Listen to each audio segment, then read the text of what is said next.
She just couldn't seem to get a break. Her husband left her. She was raising children all on her own. And she worked like a dog as an LPN at the hospital. But then her legs and her back began to complain at the heavy work that she was doing. Then the economy quit, and she moved to a small town where she started to attend a Lutheran congregation up on the hill, New Found Lutheran Church.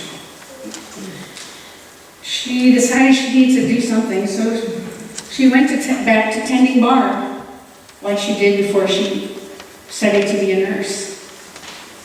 She joined the congregation, and then one of the members cornered her and said, "You know, Harriet, you just aren't New Found Lutheran Church membership material."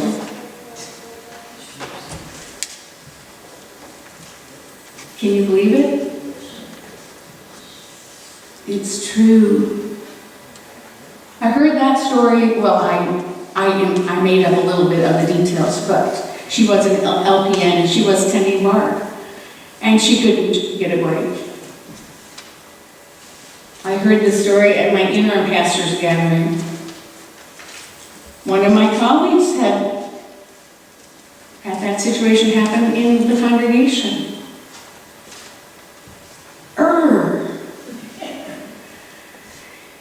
And lest we judge that person who cornered, what do they call her, Henrietta or Harriet? Harriet. That's the trouble when you make up the story, but you can't tell the name. We can't judge that person because we may do the same thing, with a look that might be expressing our curiosity that might come across as judgment.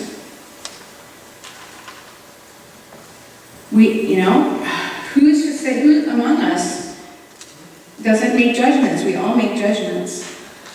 But we need to monitor ourselves and think, who belongs here? Who belongs at New Found Lutheran? I heard and experienced getting your gut wrench reaction to that. I think that's a good awareness that keeps us from doing that. And we have to be intentional. So who is welcome here? The poor, the lost, the hungry, the person in town that calls who's having trouble paying rent, the hungry that come here every other week for the food pantry, the children who take home the blessing backpacks every weekend when school starts again, the person who maybe drinks a little bit too much, maybe that's even me or you. Jesus calls us to welcome others, to give of ourselves without expectation, to receive something back. In my first call as a layperson in Middle Illinois, I met a woman who was very generous, but her face was tight and contorted. She was tense, she was anxious, and she couldn't wait until she received that thank you.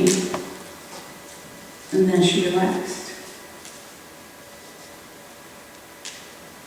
Holding banquets, hosting folks in our home, giving gifts without expectation of return is living in grace, isn't it?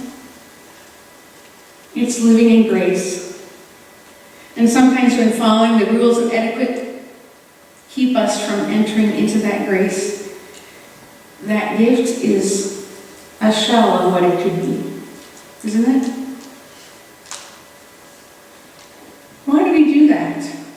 Why do we do things in order to be repaid? We might not even be aware that we're doing that. God calls us to give and to host and be open to others without wishing for repayment. If it comes back, celebrate it. But our gifts of love and care to others can only be given as gifts if they are given freely, with open hands, not clutching.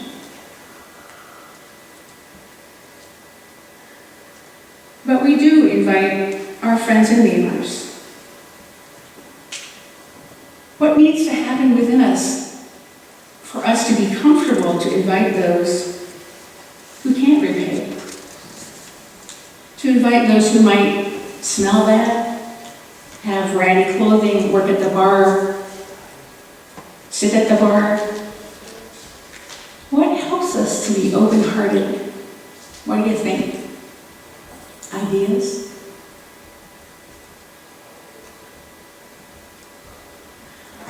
I think it comes down to feeling secure that we have a place at the table. I think sometimes when we give out of still holding on to something, we're not sure ourselves that we belong. And when we can embrace that and take that into our whole being, I think things can change. I feel sadness for that person who put Harriet into the corner. Sadness. For if I judge that person, I put that person in a box and keep them from changing. Keep them from becoming a new creation. And I also have lassoed myself into that judgment. Because maybe we are critical of others the most. Think about this. The things that we might be critical the most about others are those things about our own selves that we may not even be aware that we struggle with, that drive us nuts. Because we don't live in compassion, in self-compassion for our own weaknesses. And maybe we don't feel welcome. But the truth, the fire of God's love embraces each one of us. And we can't hide it because God knows everything anyway. God knows the desires of our hearts, God knows our weaknesses, and God invites each one of us in our poverty, in our hunger, in our weakness, and invites us. You are my beloved child, each one. You are my beloved child, called by me to live in love and share that love with stranger and neighbor. Stranger and neighbor. Stranger and neighbor who might smell or look unkempt or not be able to give as much money as I think they should give, or serve, volunteer as much as I think they should give. Let us live in a spirit of welcome to one another and to all who we might invite to this place, because they're not just going to come, right? We need to invite. We invite those who cannot pay us in return, the poor, the crippled, the lame, and the blind. And you will be blessed, because they cannot repay you. For you will be repaid at the resurrection of the righteous. But I also think that when we give freely, without strings, we can experience joy beyond measure. So let's share that with one another.